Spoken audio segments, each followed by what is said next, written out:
भभूत में खजाना कुबेर हे गंगाधार मुक्ति ओंकार तू भोले ओंकार तू आयो शक्ति शंभु तार तार तू तेरी कृपा बिना रहे एक भी अणु।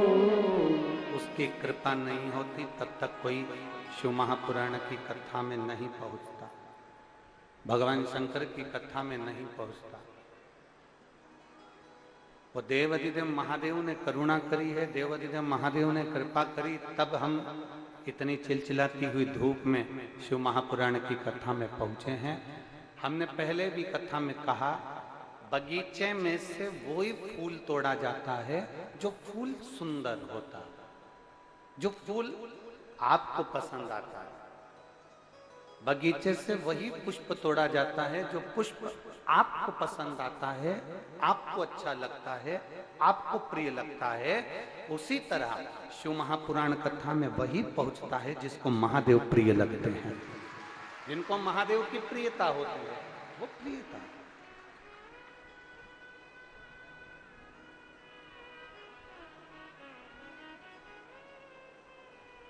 पार्वती जी ने भगवान शंकर को प्राप्त करा, पर पार्वती जी ने शिव जी की कोई परीक्षा नहीं करी।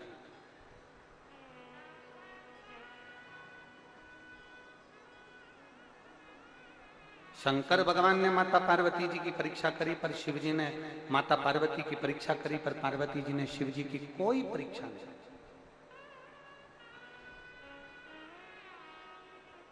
माता पार्वती जी से हमको सीखना चाहिए कि हमको परीक्षा नहीं लेना, हमको प्रतीक्षा करना।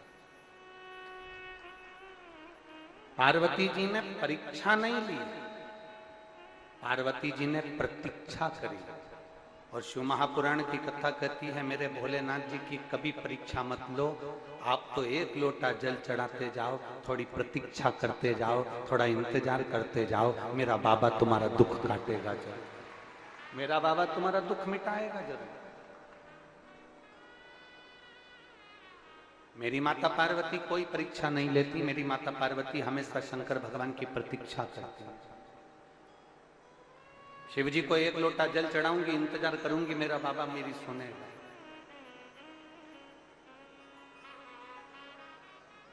मेरा देवाधिदेव महादेव मेरी सुनेगा, ये निश्चित है। थोड़ा इंतजार करिए, थोड़ी प्रतीक्षा करिए। और जब हम प्रतीक्षा करते हैं तो उसका फल मिलता जाए। थोड़ा इंतजार करिए, थोड़ा धैर्य रखिए। शिव महापुराण की कथा में रामचरितमानस में तुलसी बाबा ने शंकर भगवान को विश्वास कहा है, शंकर विश्वास रूपी है। शिव जी को विश्वास कहने का मतलब तुलसी बाबा का केवल इतना था कि हमारा विश्वास जब दृढ़ होता है, हमारा भरोसा जब पक्का होता है, और हमारा विश्वास और हमारा भरोसा, हमारी श्रद्धा जब प्रबल हो जाती है, तब तुलसी बाबा का चरित्र कहता है, हमारी उस समय पर परीक्षा की घड़ी होती है और हम प्रतीक्षा करते रहें, इंतजार करते रहें, तो मेरा देवाधिदेव महादेव आकर हमारे दुखड़े जरूर मिटाता है, हमारे दुखड़े काट देता है। तेरे मंदिर में आना मेरा काम है और मेरी बिगड़ी बनाना तेरा, ये उसकी मर्जी। हमने पहले कथा में कहा, आप इतनी मेहनत करिए, आप अच्छी पढ़ाई करिए, इतनी मेहनत करो, इतना पढ़ो, इतना मेहनत करो और इतनी प्रबल मेहनत करो कि परमात्मा भी सोचे कि अब मेरे को इसको कुछ ना कुछ प्रदान करना ही। इतनी प्रबल मेहनत।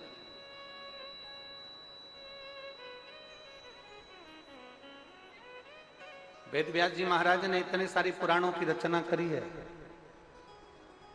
वेद व्यास जी महाराज ने इतनी पुराणों की रचना करी, पर केवल एक पुराण शिव महापुराण 24,000 श्लोक का ऐसा बनाया है वेद व्यास जी ने, जिस पुराण में लोगों के दुखड़े मिटाने का सारा उपाय इस शिव महापुराण में डाल दिया गया।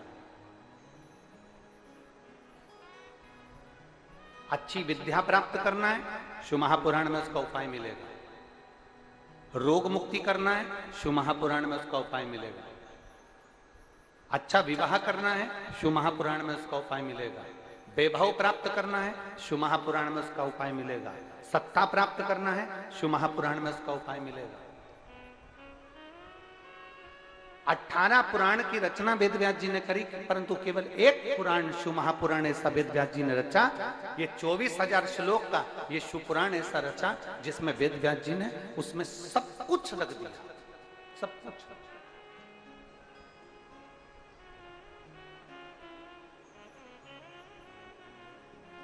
जैसे मेरी चतुर माताएं होती हैं,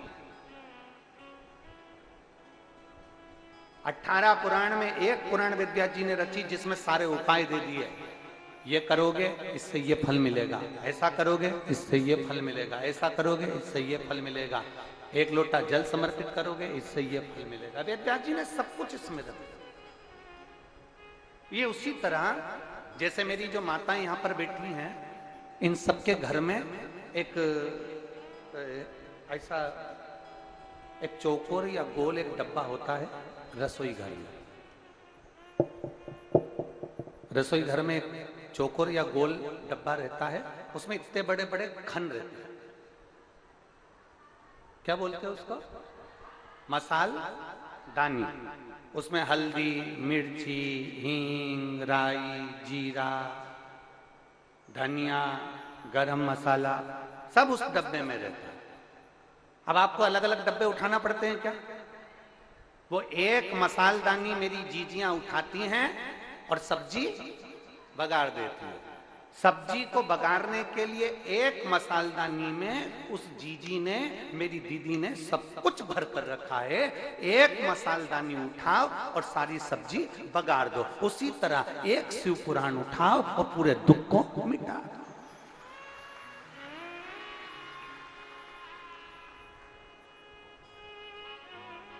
उस मसालदानी में धनिया भी है, हल्दी भी है, मिर्ची भी है, राई भी है, जीरा भी है, रिटर्न बड़ा, राई भी है, जीरा भी है, गरम मसाला भी है, सब कुछ रखा, सब कुछ। और वो निकालती है मसालदानी और पूरी सब्जी को बगाड़ देती है। उसी तरह वेद व्यास जी ने विचार करा कि संसार सागर में इतना दुख भरा पड़ा है, इस पूरे संसार सागर में इतनी तकलीफें रहेगी, क्योंकि जैसे जैसे संसार सागर इस कलिकाल में जैसे जैसे कलयुग आगे बढ़ता चले जाएगा, वैसे दुख का भंडार सांसारिक जीव पर पड़ता चले जाएगा। उस दुख को मिटाया कैसे? उस दुख को समाप्त कैसे करा जाए? उस दुख को नष्ट कैसे करा जाए? तो उसका एक सार तत्व वेद व्यास जी ने लिख दिया। शिव महापुराण 24,000 श्लोक की ये पुराण की रचना वेद व्यास जी ने कर दी। और इस पुराण में उन्होंने वर्णन कर दिया कि जो इस पुराण को दिल से श्रवण करेगा, इस पुराण को दिल से मनन चिंतन करेगा, मनन चिंतन, जैसे माननीय मुख्यमंत्री जी अभी अपने अनमोल शब्दों में कह रहे थे कि केवल हमको सुनना नहीं है। अभी माननीय मुख्यमंत्री जी कह रहे थे हमको केवल सुनना नहीं है, हमको सुनकर अपने अंदर सनातन धर्म के प्रति जागरूकता को उत्पन्न करना। यह भी उन्होंने अपने उद्बोधन में कहा। अपने को दृढ़ी होना, अपने विश्वास को दृढ़ी करना, अपने विश्वास को प्रबल बनाना। और जब हमारा भरोसा दृढ़ी हो जाएगा, जब हमारा भरोसा पूरा की पूरा प्रबल हो जाएगा, तो हमें परमात्मा को मिलने में देरी होगी ही नहीं। और शंभु शरणे पड़ी मांगू घड़ी रे दुख काटो दया करी ओ शंभु शरणे मांगू घड़ी रे दुख दया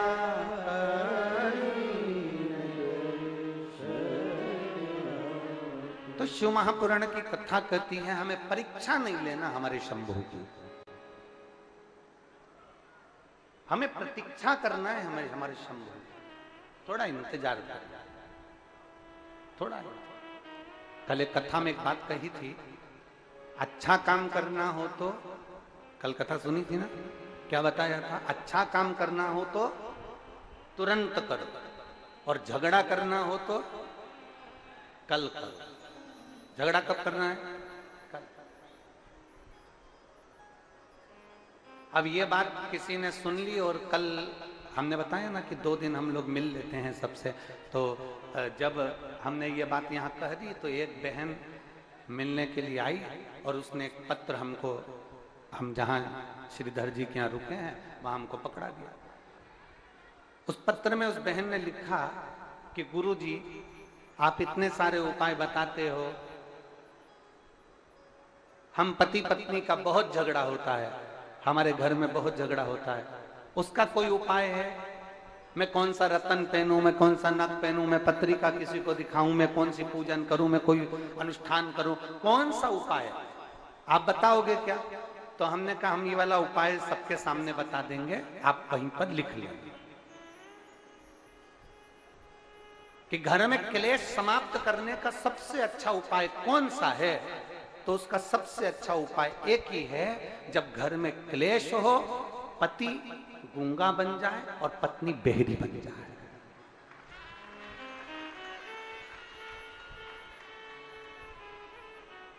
क्या बनना है? जम के बोलो जरा।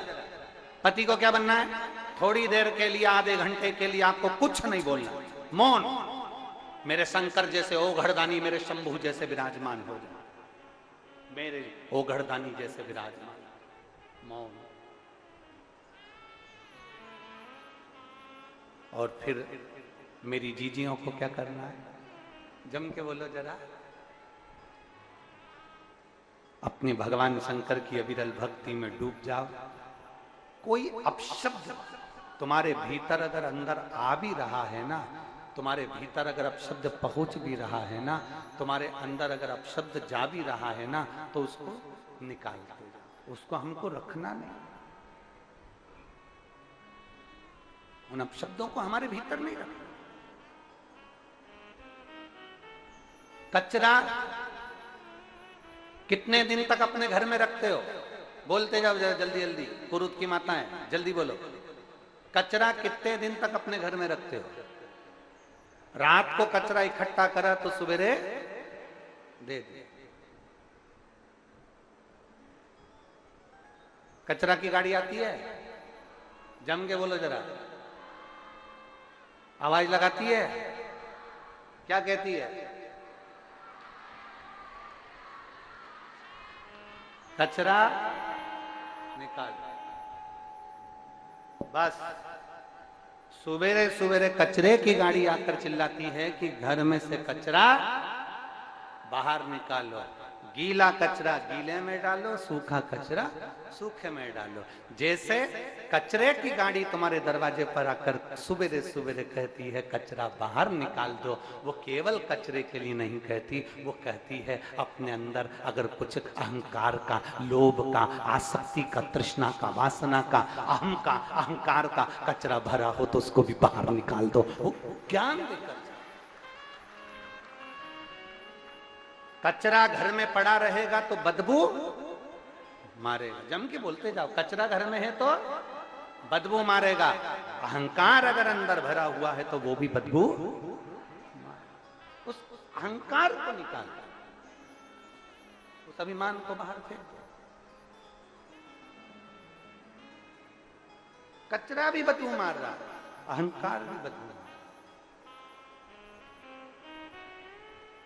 और शिव महापुराण की कथा कहती है, मेरे वो घरदानी का चरित्र कहता है, मेरा देवादिदेव महादेव का संवाद कहता है, बहुत दिनों तक अगर कचरा सड़ता रहेगा सड़ता रहेगा सड़ता रहेगा, तो जिस बाल्टी में, जिस तगाड़ी में, जिस बर्तन में कचरा रखा हुआ है, वो बर्तन में भी जंग लगना चालू, वो बर्तन भी सड़ना प्रारंभ हो जाएगा। उसी तरह इस मन के अंदर अगर अहंकार भरा हुआ है, काम, आसक्ति, तृष्णा, वासना, लोभ, निंदा, ये सब अंदर भरी हुई है, तो ये हमारा शरीर भी धीरे धीरे सड़ना,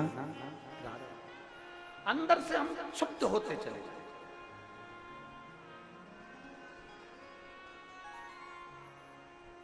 अंदर से हम क्षुब्ध होते चले जाए। कचरे को रोज बाहर निकालना जरूरी है, मकान को रोज झाड़ू लगाना जरूरी है, घर को रोज साफ करना जरूरी है। उसी तरह इस मन में शिव महापुराण को ले जाना जरूरी है, जिससे ये मन भी पवित्र बनता चले जाए और भीतर से हमारा अहंकार समाप्त होता चले। बोल बम का नारा है, आवाज नहीं आई, बोल बम का नारा है, सारी समस्या का हल।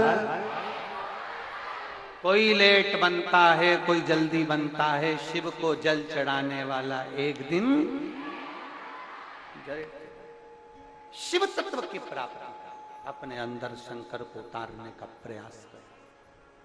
कहीं भ्रम में नहीं जाना, कहीं भटकना नहीं है महाराज, कहीं भ्रम में नहीं जाना, कहीं भटकना नहीं है, कहीं इधर उधर हमें जाना नहीं है। हमें तो केवल शिव की भक्ति में रमना, केवल शिव।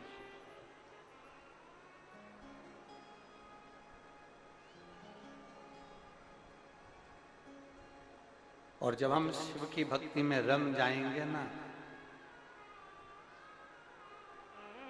तो देवादिदेव महादेव की कृपा भी साए साए हो ही जाएगा, ये निश्चित। हम भक्ति में रमे तो सही, हम शिव की भक्ति में रमे ही ना और सोचें कि बाबा हमारे दुखड़े को मिटा दे, बाबा हमारे कष्टों को हर ले, बाबा हमारी तकलीफों को हर ले, तो मुश्किल बहुत। और मेरे भोले तेरा सहारा है, मेरे भोले तेरा सहारा है, मेरी नैया का तू किनारा है, मेरी नैया का तू किनारा। मेरे भोले मैंने पुकारा है, मेरे भोले मैंने पुकारा है, मेरी नैया का तू किनारा है, मेरी नैया का तू किनारा।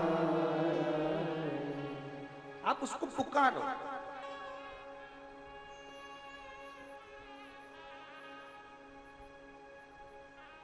आप उसका स्मरण करो।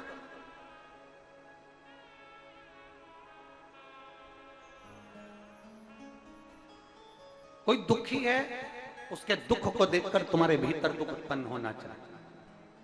कोई सुखी है, उसके सुख को देखकर तुम्हारे भीतर सुख उत्पन्न होना चाहिए।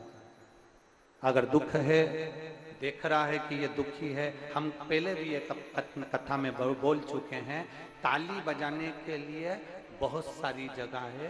कथा में ताली बजा लो, मंदिर में ताली बजा लो, सत्संग में ताली बजा लो, भजन में ताली बजा लो, कीर्तन में ताली बजा लो, स्मरण में ताली बजा लो। पर शिव पुराण कहती है कि कभी किसी के दुख में कभी ताली मत बजाना, किसी को दुखी देखकर कभी ताली का स्मरण मत। आप सत्संग में ताली बजाओ, मना नहीं। आप भजन में ताली बजाओ, मना नहीं है। आप कीर्तन में ताली बजाओ, मना नहीं है। पर कोई दुखी है ना, उसके दुख में ताली बजाना नहीं किया। अच्छा है, लोग कहते हैं अच्छा हुआ इसके साथ ऐसा हो गया और ताली बजाने लगते हैं। अच्छा हुआ इसके साथ ऐसा हो गया और ताली बजाने लगते हैं। अच्छा हुआ इसके साथ ये परेशानी आ गई और लोग ताली बजाने लगते हैं।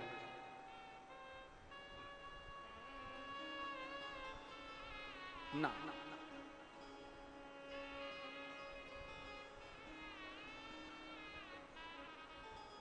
अभी छत्तीसगढ़ में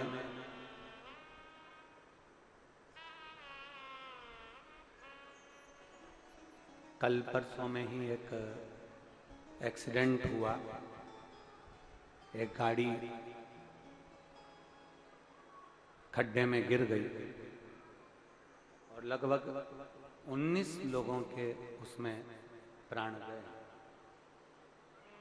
मजदूर थे, मेहनती थे, जो भी थे, पर हमारे सनातनी छत्तीसगढ़िया थे। छत्तीसगढ़िया थे। ना जाने कितने घरों के उजाले उस एक्सीडेंट में चले। इस शिव महापुराण से, इस व्यासपीठ से बाबा से यही प्रार्थना करते हैं, बाबा इतनी कृपा जरूर करना कि उन सबके घर में आपकी कृपा दृष्टि बनाकर रखना। जो जीव चले गया उसको कैलाश का वासा देना। इतनी कृपा,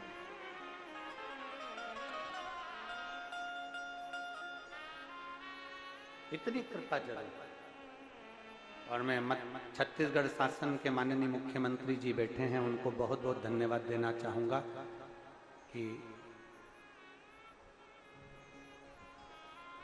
दुनिया को तो लोग धन देती है, पर आपने बहुत अच्छी घोषणा करी कि जो 19 लोग शांत हुए हैं उनको शायद उसमें रुपए देने की 5-5 लाख रुपए ऐसा कुछ उसमें हमने पढ़ा था अखबार के अंतर्गत। तो उसमें ऐसी घोषणा करी, उसके लिए साधुवाद है कि किसी गरीब के घर में कुछ धन पहुंचा तो उससे उनके जीवन का यापन। साधु मनुष्य को तो वापस नहीं ला सकते, पर अपना हृदय, मनुष्य को वापस नहीं ला सकते, पर अपना हृदय, धन से भी कुछ नहीं होता, पर अपना मन हम बाबा के भाव से समर्पित तो कर सकते हैं। आप और हम सब बैठकर 5 बार श्री शिवाय नमस्तुभ्यम उन जीवों के सभी लोग बोलेंगे, साथ में बाबा का स्मरण।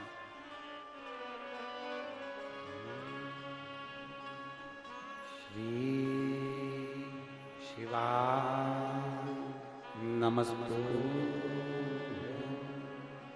श्री शिवाय नमस्तुभ्यम,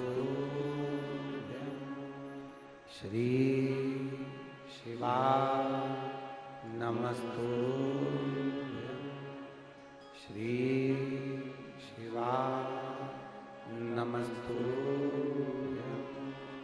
श्री शिवाय नमस्तुभ्यम।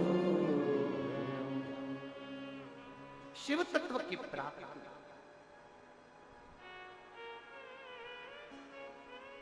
ताली बजाने के लिए सत्संग है, ताली बजाने के लिए कथा है, ताली बजाने के लिए मंदिर है, ताली बजाने के लिए देवालय है, ताली बजाने के लिए शिवालय है।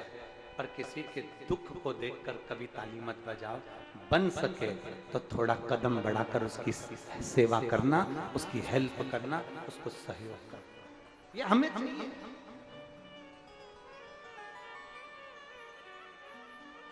अब कितनी विचित्र कथा है, जरा ध्यान दीजिएगा। तारकासुर असुर है, तारकासुर राक्षस है, और तारकासुर असुर है, राक्षस है, और उसको मारने के लिए षडानंद कार्तिकेय जी का जन्म हुआ है, प्रकट हुआ।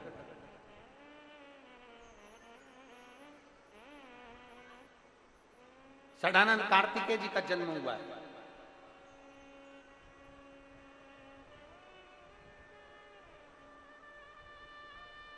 अब तारकासुर तो असुर है ना, राक्षस है ना, उसको तो मरना है ना।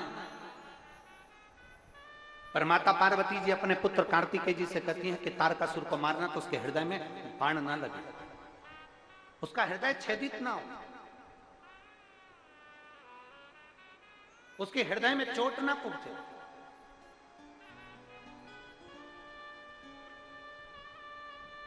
उसके हृदय में कहीं बाण ना लगे। ये माता पार्वती जी कह रही हैं षडानंद कार्तिकेय को, कार्तिकेय तारकासुर को मारो क्योंकि असुर है, संहार करो, मारो, मना नहीं है, पर उसके हृदय में बाण नहीं लगना चाहिए, उसके हृदय को चोट नहीं पहुंचना चाहिए, उसके हृदय को ठेस नहीं पहुंचना चाहिए। ये है हमारा सनातन धर्म। स्वयं खा लेना सुकृति होती है, छुड़ाकर खा लेना विकृति होती है, और बांट कर खाना ये भारत देश की संस्कृति होती है। ये है हमारा सनातन धर्म।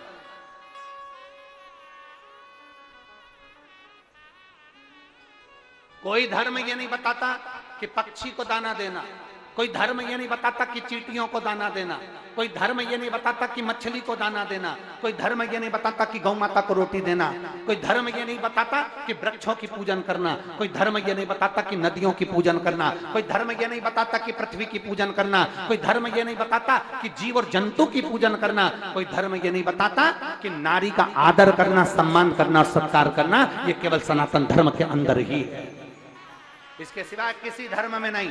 सनातन धर्म एक ऐसा धर्म है जिसके अंतर्गत सबका सम्मान करना बताया गया। और हमने शिव महापुराण में पहले भी कथा में कहा था, दो चीजें हमें शिव पुराण में से लेना है, एक भगवान का भजन, कथा, नाम, स्मरण, और दूसरा दूसरे का, बोलो पहले दिन की कथा याद है आपको, दूसरे का सम्मान, दूसरे का आदर सत्कार, ये हमें लेना है।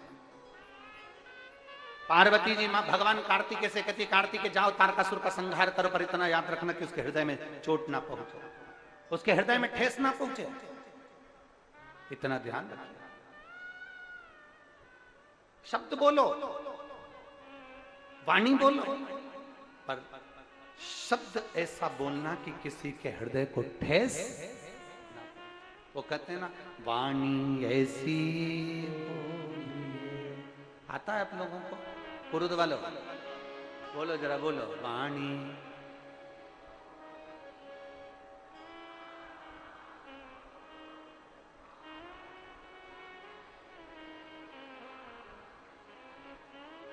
बस कितनी सुंदर बात पुरुद के लोगों को आती है, सबको आती है।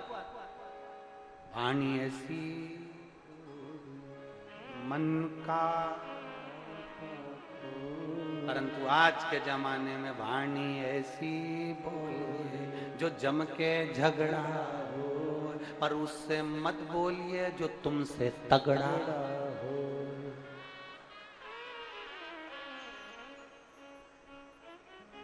दोनों में अंतर है, केवल एक शब्दों का भेद है, केवल एक वाणी का भेद है। एक राजा ने एक महल बनाया, बहुत पुरातन, हम पहले भी एक बार चरित्र सुना चुके। एक राजा ने एक महल बनाया, बड़ा सुंदर महल, बहुत सुंदर महल, और राजा ने महल बनाया और नगर के सेठ जी को बुलाया, सेठ जी आओ जरा महल देखो कैसा है। नगर के सेठ जी गए, अब सेठ जी को जरा बोलने के तरीके नहीं थे, तो सेठ जी नगर के सेठ थे, बहुत बड़े, राजा का महल देखने गए। जो महल देखने गए तो राजा ने पूछा, सेठ जी बताओ महल कैसा बना। सेठ जी बोले, महाराज महल तो अच्छा बनाया, पर इसका दरवाजा छोटा रख दिया।